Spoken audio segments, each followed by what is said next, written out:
Hallo und herzlich willkommen bei Stefans Bilderwelt. Heute gibt es einen Showdown. Okay, ganz so schlimm wird's nicht. Ich habe mir zu meiner Spiegelreflexkamera der Alpha 580 von Sony noch einen Camcorder gegönnt, den Sony HDR CX 570. Hauptsächlich, weil ich die Alpha etwas zu unhandlich fand, um sie immer mit dabei zu haben. Der Camcorder selbst hatte auf Amazon sehr gute Bewertungen und bisher kann ich die eigentlich nur bestätigen. Das Gerät ist handlich, das Gewicht ist angenehm. Was ich allerdings nicht ganz verstehe, ist, warum der Karton zu 50% aus Anleitungen besteht, die kein Mensch braucht. Dazu verweist Sony auch noch auf eine detaillierte Anleitung im Internet. Die ist geringfügig anders, aber hat auch ein paar Details drin, ja, die eigentlich recht hilfreich sind. Warum man die nicht gleich in das unnötige Blätterwerk mit reinpackt, bleibt wohl das unergründliche Geheimnis von Sony. Die Bildqualität selbst vom Camcorder ist knackig und absolut spitze.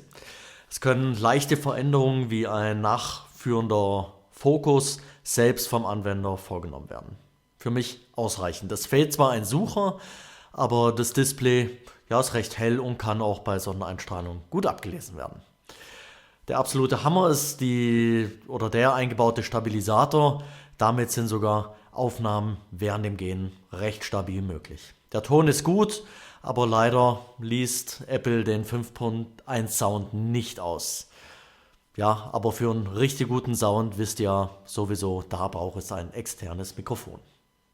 Auch die Alpha selbst bietet super Bilder, aber die sehe ich eher im Bereich der Porträtaufnahmen oder Nahaufnahmen und spielt da natürlich den Trumpf ihrer Schärfentiefe aus. Noch ein Vorteil sind natürlich die vielen möglichen Objektive, die verwendet werden können. Doch da hört es eigentlich schon auf. Kein nachverfolgender Fokus, ganz schlechter Ton und sehr geringe Aufnahmezeiten. Ich bin mit den 2 Kameras raus in den Odenwald und habe ein paar Aufnahmen gemacht für euch.